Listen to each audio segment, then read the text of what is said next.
Queridos irmãos e irmãs, mais uma vez manifesto sem qualquer demagogia a minha alegria de poder perceber essa igreja tão cheia, de poder perceber que você tem se esmerado para conosco viver essas 9 semanas, essa novena belíssima, rezando pela nossa família.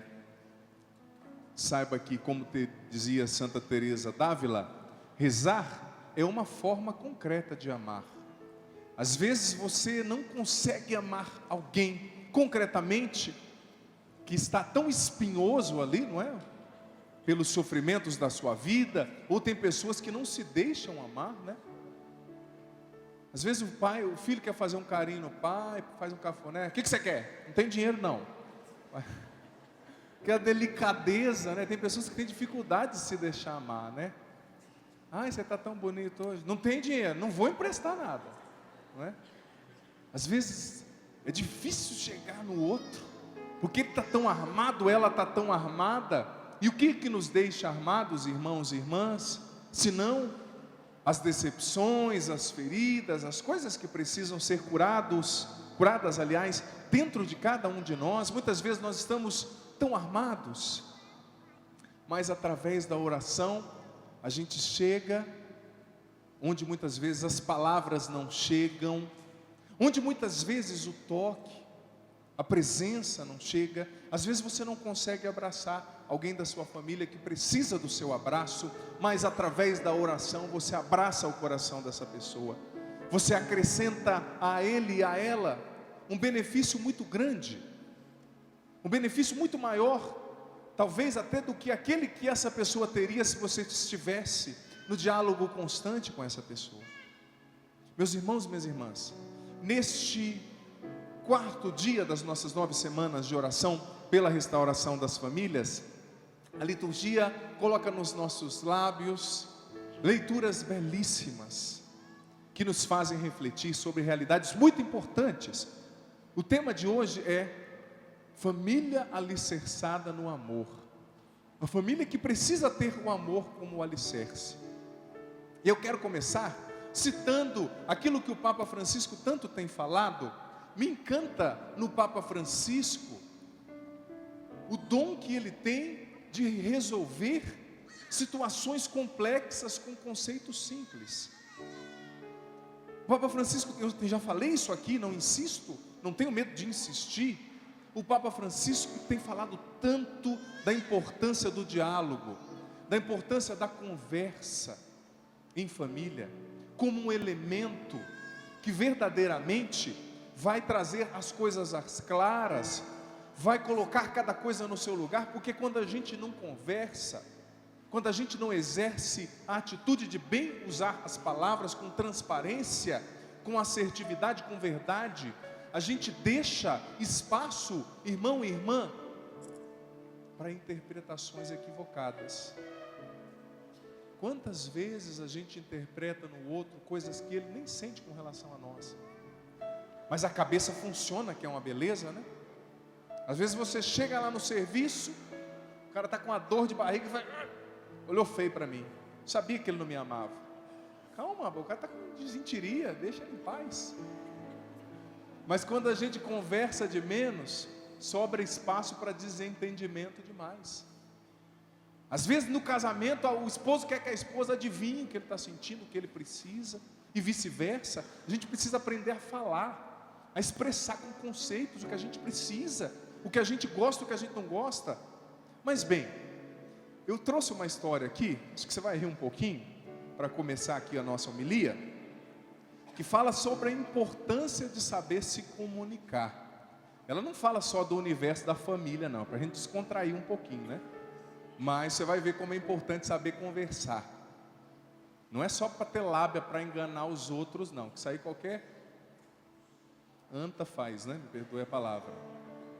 Saber conversar é saber chegar ao coração das pessoas, tirando delas o melhor, comunicando-se a elas. Enfim, vamos ler essa história aqui. Um garotão inteligente, vindo da roça, bem matuto, foi para a cidade grande, chegou aqui em São Paulo, acho que ele devia morar aqui na Liberdade, ou na Aclimação, aqui por perto. Começou a pegar metrô todo dia cedo, foi procurar emprego.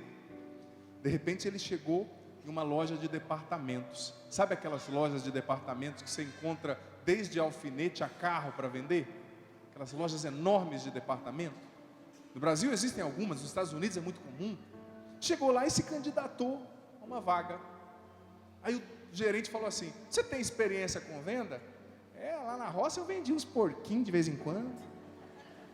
Eu trocava lá uns pés de frango por um pouquinho de banha de leitoa.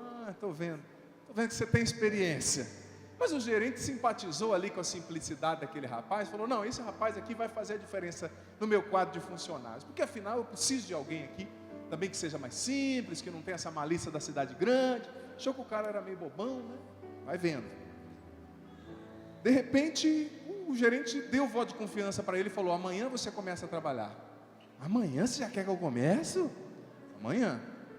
E chegou o rapaz lá, uma palhinha, aquela palha no dente, não sei onde ele arranjou aqui em São Paulo, mas arranjou um pedacinho de palha, colocou no dente, chegou lá e falou: bom dia para todos vocês aqui, que está aqui na loja. E os outros vendedores venderam chapinhas, venderam prato, vendeu quadro, vendeu computador, impressora, e ele lá. E o gerente quase não via ele vendendo. Chegou no final do dia, o gerente chegou e falou: aí, meu amigo, quantas vendas você fez? Eu fiz uma só. Uma? Os meus funcionários fazem de 35 a 40 vendas todos os dias. De quanto foi essa sua venda? 2,5 milhões de reais. Como que é? 2,5 milhões de real. Não é reais não, é real. Mas como é que foi isso? Como que foi? Eu vendi para o cara um anzol pequeno. Aí depois eu acabei vendendo um anzol médio. E depois eu acabei vendendo aquele anzol mais forte. Porque ele ia pescar, né, e tal. Nossa, eu estou vendo que você é habilidoso. Mas depois eu vendi para ele uma linha indiana daquela de pesca, bem fraquinha. Mas depois eu também vendi uma linha média. E depois eu vendi uma linha mais forte. Só que eu perguntei para ele: onde que vai ser a sua pesca? Eu estou querendo fazer uma pesca oceânica, respondeu o homem. Então vem aqui que eu vou vender um barquinho para você.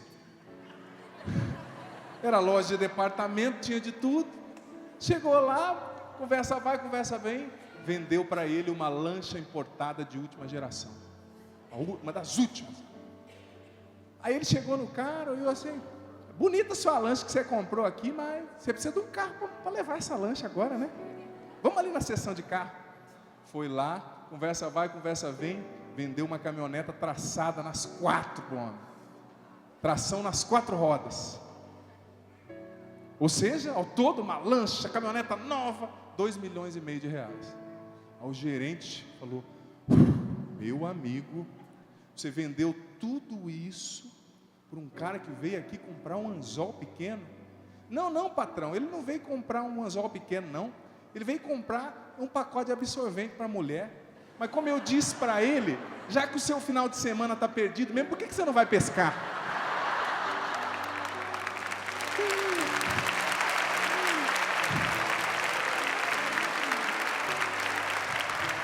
Está vendo? Está vendo como a gente precisa saber conversar? O cara foi lá comprar um pacote de absorvente para a mulher. E ele chegou meio acanhado, né? Eu sou caçula, tenho 2 irmãs. Quando eu era novo eu passava por isso. Eu era novinho, né? Eu tinha que fazer. Filho, vai ali comprar um negócio para mim no mercado. O que é, mãe? Um negócio, filho. Chegava lá todo assim, né? Ô tio, dá um pacote de absorvente. Absorvente? Que raiva que eu ficava. Eu falava baixinho, né? Dá um pacote de absorvente, porque imagina, eu tenho quase 2 metros. Chegava lá, adolescente, pedindo pacote de absorvente. Ficava com vergonha dos amigos, de quem passava ali. Eu sei que não tem nada a ver, né? Hoje eu compro tranquilo, mas moleque, né? Tem uma cabeça meio doida. Eu falava: dá um pacote de absorvente. Aí o cara do caixa parece que gritava de pirraça: você quer um absorvente, filho? Isso, um absorvente, infeliz. O homem foi comprar um absorvente. E o rapazinho lá da roça falou assim: já que você foi uma semana está perdido mesmo, vai ter que ficar lá em casa, vai pescar. E aí vendeu tudo isso. É lógico, é uma história que tem um fundo cômico, mas que nos mostra o quanto é importante, meus irmãos e minhas irmãs. É lógico, em outro contexto, para descontrair, e também nos mostra o quanto é importante a gente saber dialogar, a gente saber conversar. E dialogar, esse diálogo que o Papa Francisco tem falado, não é um diálogo qualquer, não é jogar conversa fora. Porque tem gente que acha que diálogo é ficar falando do time que perdeu, não vou nem entrar nesse detalhe hoje. Enfim, tem umas segundas-feiras que são felizes, dependendo do time que você torce, né? E outras que são mais tristes, mas vamos pular essa parte. Tem gente que acha que diálogo é ficar falando só de futebol, é só ficar falando de coisas superficiais. Eu falei esses dias aqui em uma missa, que as pessoas superficiais, elas falam das coisas. As pessoas sábias e profundas falam de si mesmas e do seu coração. Uma pessoa rasa é aquela que só está falando do que ela quer comprar. Eu quero comprar isso, eu quero ter um carro, eu quero aquilo outro. A pessoa sábia, ela sabe ouvir o outro, ouvir o coração do outro, e sabe falar de si também, é lógico, no momento certo, para as pessoas certas. Não dá para a gente falar da gente para qualquer um, em qualquer lugar, isso é óbvio. Mas o diálogo que o Papa Francisco fala, não é somente um palavrório, não é somente uma verborreia, onde você fala e não fala nada, não é? Aquela coisa, tem gente que fala, você ouve uma hora, parece que não fica nada. Não, o diálogo que o Papa Francisco está falando, preste atenção, é o diálogo que sai do coração. Gente, você sabia, olha, eu que sou padre, o Padre Beto pode confirmar isso comigo. Falar pouco é muito mais difícil do que falar muito, sabia? Porque para falar pouco você tem que ter capacidade de síntese, você tem que ter capacidade de abstração, você tem que fazer contraste com os conceitos, para expressar de fato o conteúdo com interesse. Agora, falar muito, isso não é diálogo, isso não é transmitir o coração, isso é um palavrório. Mas o Papa Francisco tem nos orientado, em família, a gente precisa desenvolver a capacidade de conversar. Mas esse diálogo que faça com que eu divida o meu coração para o outro, com o outro, aliás, e o outro receba o meu coração e também partilhe o coração dele para comigo, porque senão, gente, a gente vai crescendo em um lar repleto de estranhos. O que está matando os nossos lares atualmente é a falta de intimidade. Como disse a Familiares Consórcio, a carta magna para as famílias do saudoso São João Paulo II, já falei dela aqui. Quando o lar deixa de ser esse santuário particular da vida, quando se ausenta a intimidade, a gente começa a ficar convivendo com estranhos e o nosso coração fica distante das pessoas que a gente ama. E entram tantas outras coisas. Tem pessoas que a única coisa que tem em comum é o mesmo teto, até o dia que o teto cai na cabeça dos dois, né? Para separar. A gente precisa desenvolver essa capacidade de partilhar o coração, de falar. E de com o nosso diálogo tirar o melhor do outro.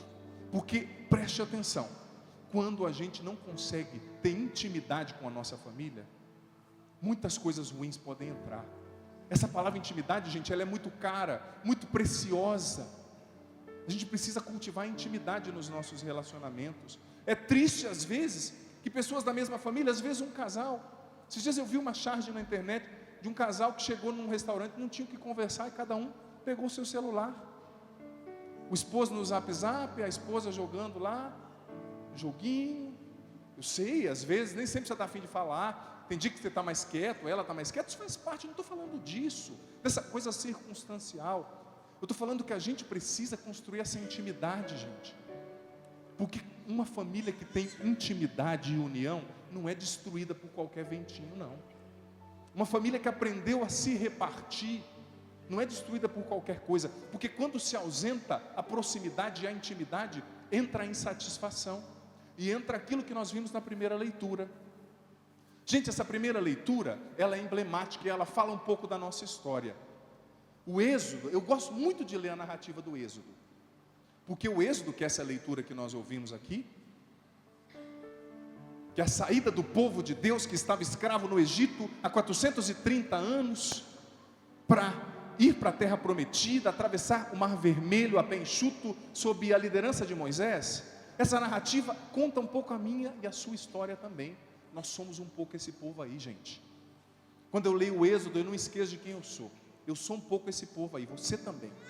Infelizmente, olha só, Deus tinha agido tanto em favor desse povo, mas eles foram perdendo a intimidade com Deus, a proximidade de Deus. E quando, como eu dizia, não tem intimidade, quando não há intimidade e proximidade, começa a sobrar espaço para interpretações equivocadas, para o desamor, para o desafeto, para o julgamento, para os conceitos negativos.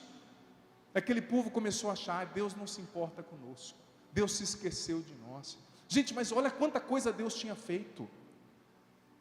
Deus mandou as 10 pragas do Egito através de Moisés. Deus feriu os primogênitos do Egito, inclusive o filho do faraó. Apareceram rãs, gafanhotos, tudo aquilo que eu e você já ouvimos. Mas aquele povo estava encurralado. É claro que não é uma situação muito confortável.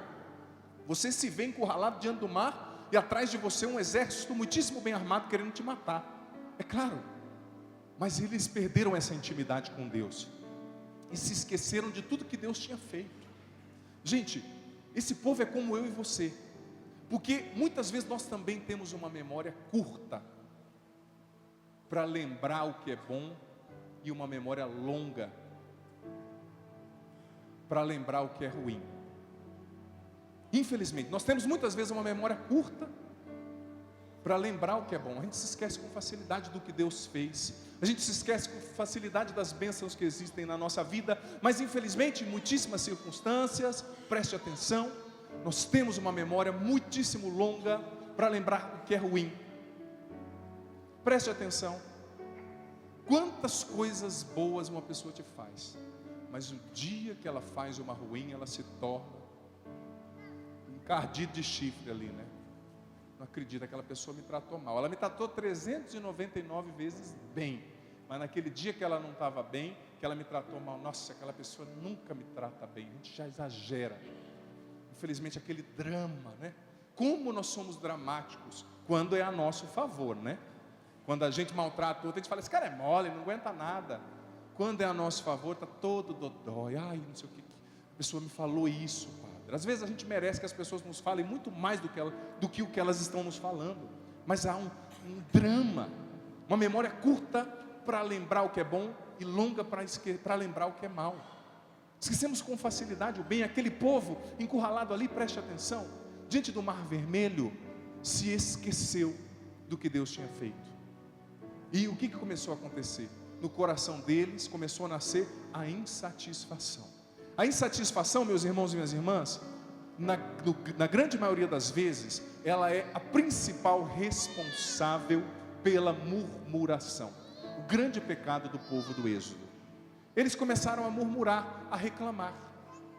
E infelizmente, nenhum relacionamento resiste por muito tempo quando há murmuração, quando há reclamação, quando há azedume, quando há um olhar viciado na negatividade. Aquele povo começou a reclamar: ah, mas por que Deus nos trouxe para cá? E começa com aquelas frases, né? Isso é uma coisa que contamina. A murmuração, infelizmente, contamina. Você pode estar eu já falei isso aqui também, você pode estar num ambiente no qual você se encontrava feliz antes, mas se chega alguém e começa a falar alguma coisa ruim, parece que aquilo vai contaminando. Eu gosto tanto daquela igreja. Ah não, mas tem uma pedra lá em cima que não é legal.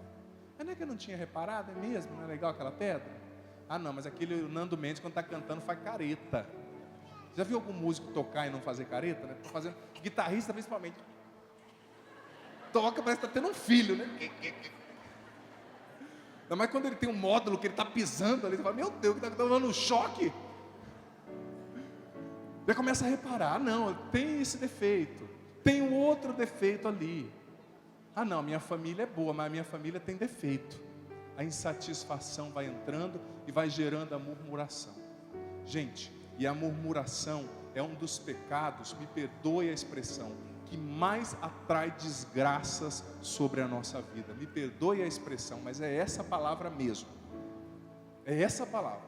Quando você se vicia na murmuração e na reclamação, você deixa de reconhecer e valorizar as coisas boas que existem na sua vida, as coisas boas que Deus fez, para ficar viciado nas coisas que são ruins, que muitas vezes são infinitamente menores do que o bem que Deus está fazendo na tua vida. Infinitamente menores. Como pessoas que às vezes chegam em mim: ai padre, eu quero me separar. Eu estou decidido a me separar. Por quê? Ai, porque minha esposa tem tanto defeito, padre. Sério, filho? Não acredito. Tem um defeito, padre. Então eu vou te dar uma sugestão. Quer encontrar a esposa perfeita? Quero, padre. Compra uma boneca inflável e casa com ela. Não vai reclamar, não vai ter TPM, não vai pedir o cartão de crédito. Como é que você não quer que a sua esposa tenha defeito se você tem? Se você separa por causa do defeito, e se você quiser casar de novo, você vai encontrar outra pessoa com defeito. E você vai ter filho com defeito. E você tem defeito. O problema não são os defeitos. O problema é falta de sabedoria para saber lidar com os defeitos dos outros e com os nossos, e para saber aprender com eles. Sabe, eu costumo repetir essa frase, que geralmente quem tem dificuldade demais para perdoar os outros é porque ainda não tem consciência das próprias fraquezas. Porque quando você se conscientiza das suas fraquezas, você tem muito mais longanimidade e generosidade para medir os outros corações, as outras pessoas. Mas às vezes nós vamos agir com aquela crueldade, com aquela arbitrariedade, exigindo do outro uma perfeição que a gente também não tem. O maduro é aquele que sabe conviver com as próprias fragilidades e com as dos outros também. Mas aquele povo se prendeu no negativo. Deus tinha feito muito e ia fazer muito mais, mas aquele povo começou a reclamar. E muitos deles morreram no deserto, gente. Muitos deles ficaram no caminho por causa da murmuração, que atrai inúmeras desgraças para a nossa vida. Muitos daquele povo ficaram presos no negativo e não chegaram na terra prometida.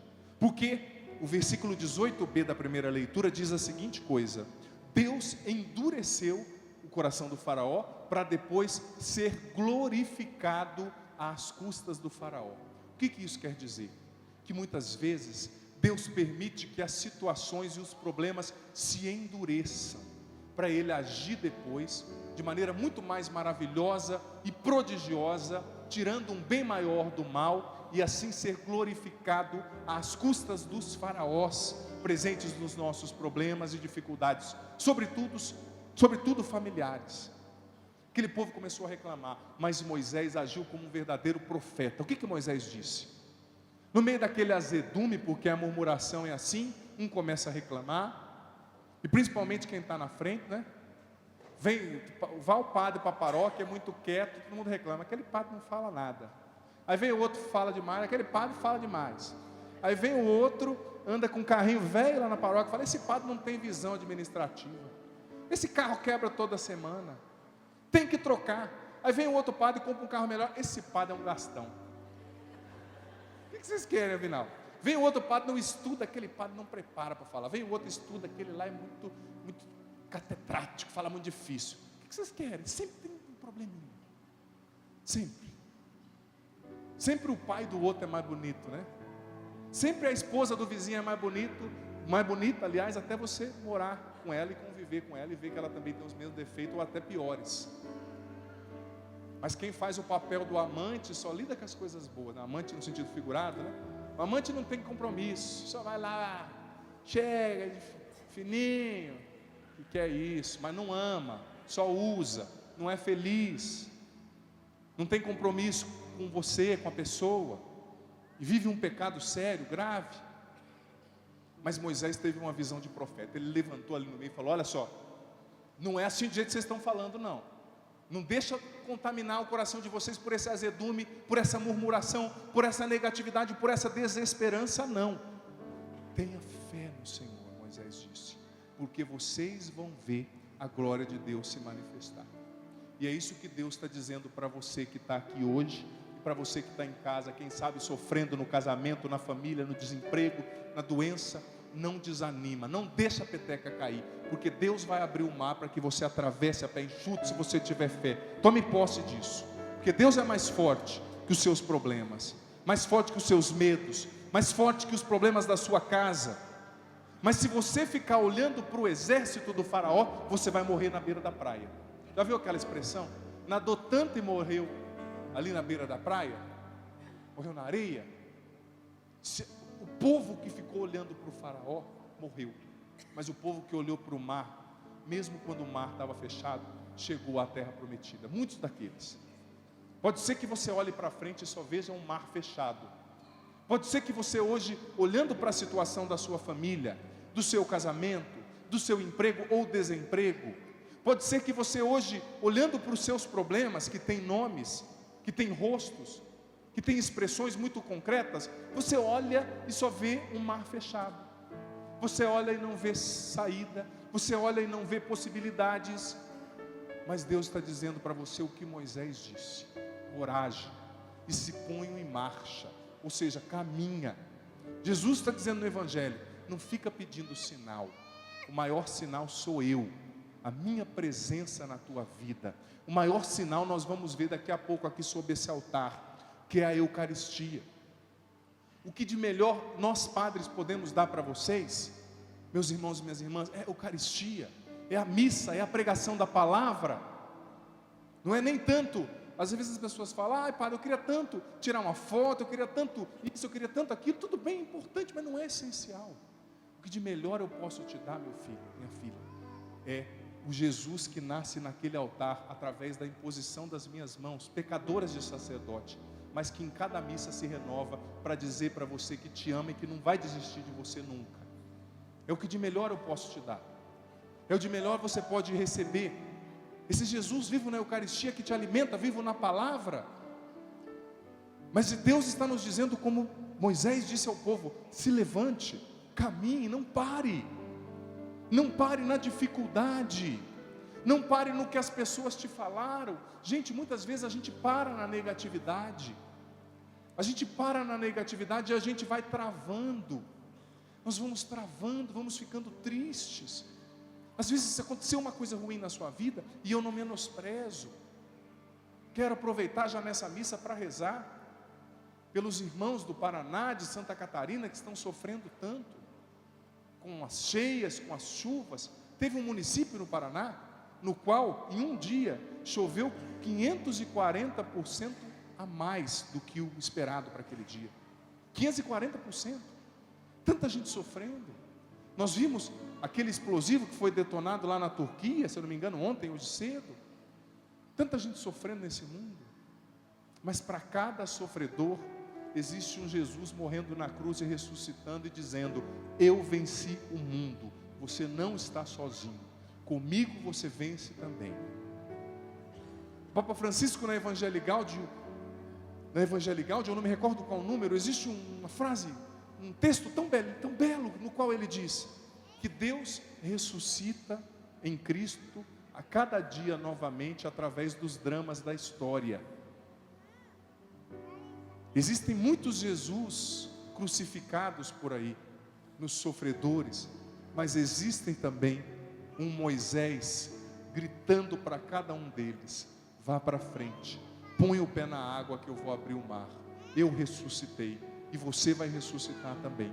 Agora, meu irmão e minha irmã, nós precisamos, como eu dizia, desenvolver essa ferramenta do diálogo nos nossos lares e não permitir que a insatisfação gere a murmuração dentro de nós e nas nossas casas.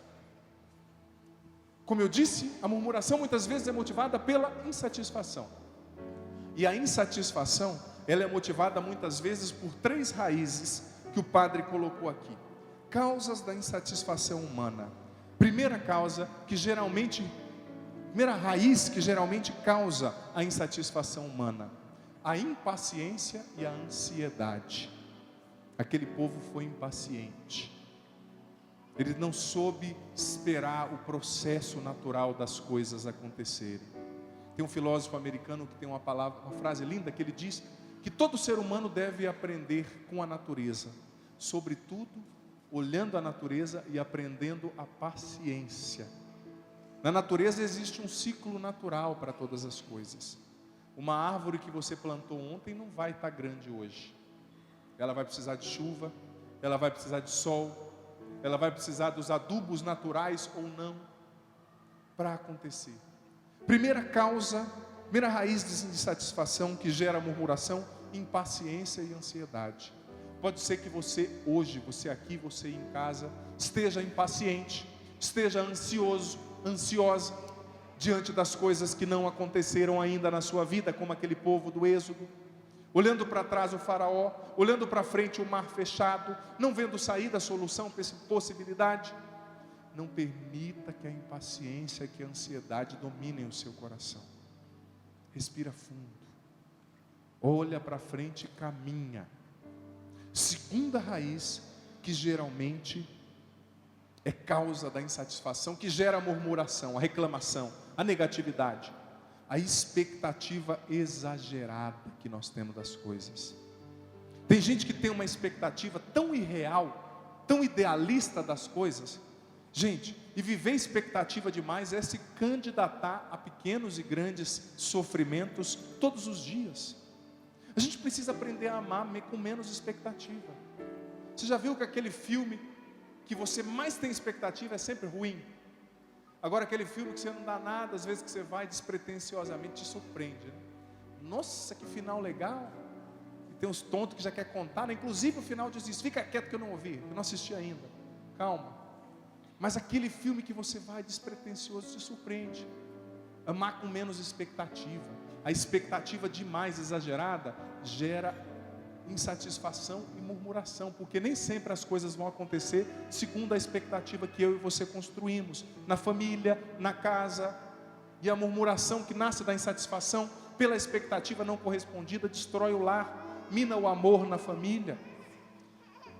Terceira causa raiz de insatisfação: o egoísmo que não nos permite ser gratos, que não nos deixa, que nos deixa acomodados e não nos permite ser gratos. Aquele povo ficou insatisfeito porque eles perderam dos olhos e do coração a noção da gratidão que eles precisavam ter para com Deus, que tinha feito tudo aquilo e que poderia fazer muito mais na vida deles. Quando a gente se deixa dominar pelo egoísmo e deixa de exercer a gratidão, nosso coração se torna insatisfeito e consequentemente a gente se torna presa fácil da murmuração. É como o filho que todo dia chega em casa, a comida está pronta e a roupinha está passada.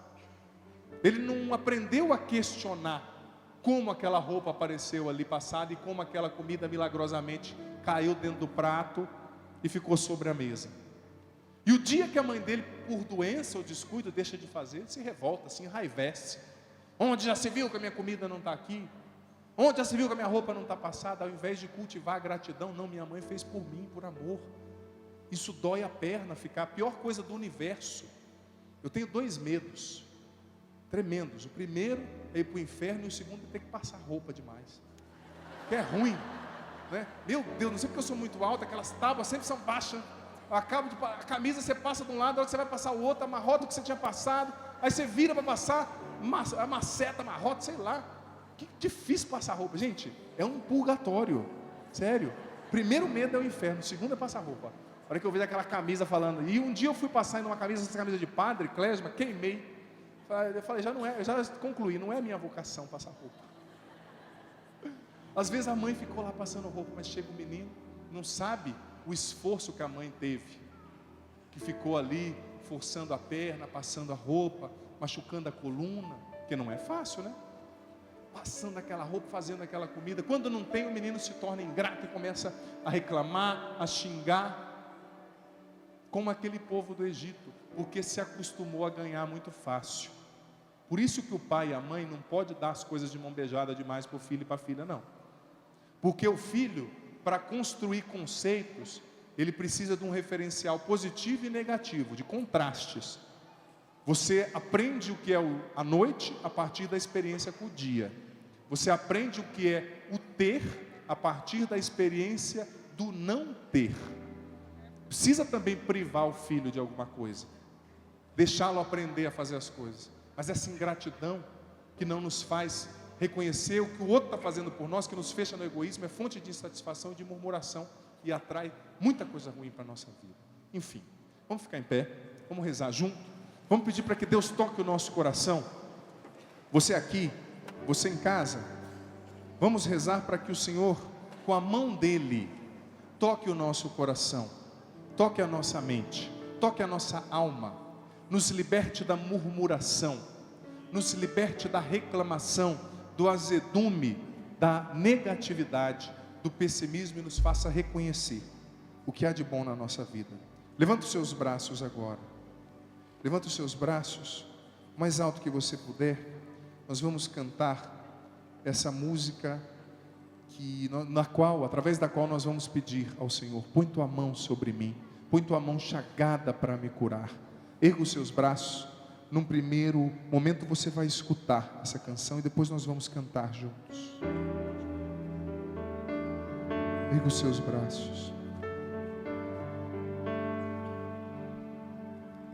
Quando os pés cansados estão e o coração desanimado vai, meu Deus me sustenta.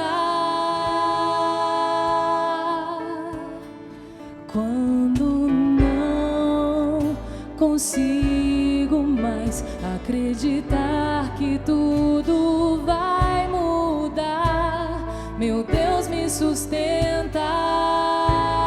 Põe tua mão sobre mim, cante.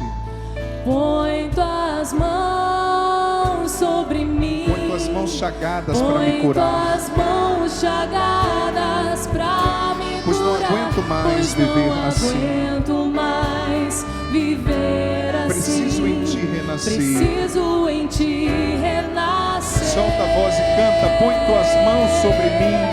Põe tuas mãos. Erga bem os seus braços. Põe tuas mãos chagadas para me curar. Põe tuas mãos chagadas para me curar. Pois não aguento Pois mais não aguento mais viver assim. Viver assim. Preciso em ti renascer. Preciso em ti renascer.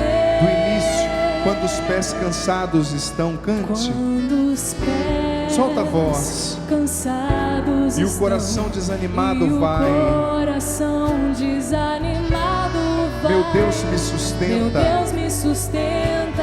Erga os braços quando não consigo acreditar. Quando não consigo mais acreditar que tudo vai mudar. Tudo vai mudar. Meu Deus me sustenta. Meu Deus me sustenta. Erga bem os braços e clama. Põe tuas mãos sobre mim. Canta para Jesus. Põe tuas mãos sobre mim. Põe tuas mãos chagadas para me curar. Põe tuas mãos chagadas para me curar. Pois não aguento mais. Pois não aguento mais viver assim. Viver assim. Preciso em ti renascer. Preciso em ti renascer. Põe tuas mãos sobre mim. Solta a voz. Põe tuas mãos sobre Põe tuas mãos chagadas para me curar. Põe tuas mãos chagadas para me curar. Pois não aguento Pois mais. não aguento mais viver assim. Viver assim. Preciso em ti. Preciso em ti renascer. Com os braços erguidos, quando os erros parecem ganhar. Quando os erros parecem e o pecado ganhar, pesa sobre e mim. o pecado pesa sobre Meu Deus mim. me sustenta. Meu Deus me sustenta. Quando não consigo mais. Quando não consigo acreditar mais que tudo vai mudar. acreditar que tudo vai mudar. Meu Deus me sustenta. Meu Deus me sustenta. Só você com os braços erguidos, põe tuas mãos sobre mim, solta a voz. Põe tuas mãos mais forte. sobre mim. Põe tuas mãos chagadas pra me curar. Pois não aguento mais Pois viver não assim. aguento mais viver assim. Preciso em ti renascer. Preciso em ti renascer. Só você põe tuas mãos sobre mim.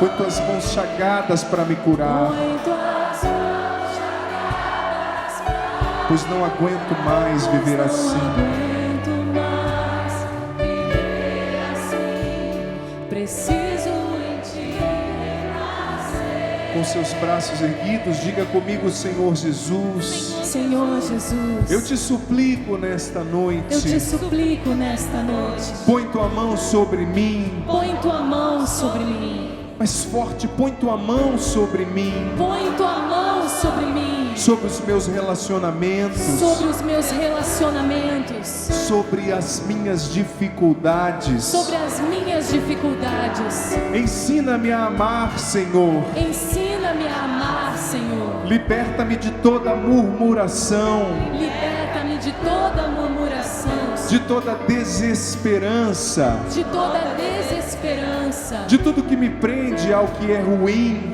de tudo que me prende ao que é ruim. Dá-me um coração cheio de fé, Dá-me um coração cheio de fé, de confiança, de confiança, de esperança, de esperança, que acredita mesmo sem ver. que acredita mesmo sem ver. Dai-me o dom do diálogo, Dá-me o dom do diálogo, do louvor. do louvor. Restaura os meus relacionamentos. Restaura os meus relacionamentos. Realiza o que é impossível para mim. Realiza o que é impossível para mim. Enche-me agora Enche-me agora com o teu Espírito Santo, com o teu Espírito Santo, dando-me o entendimento dando-me o entendimento de tudo que eu ouvi, de tudo que eu ouvi, e restaura a minha e família. restaura a minha família. Amém. Amém.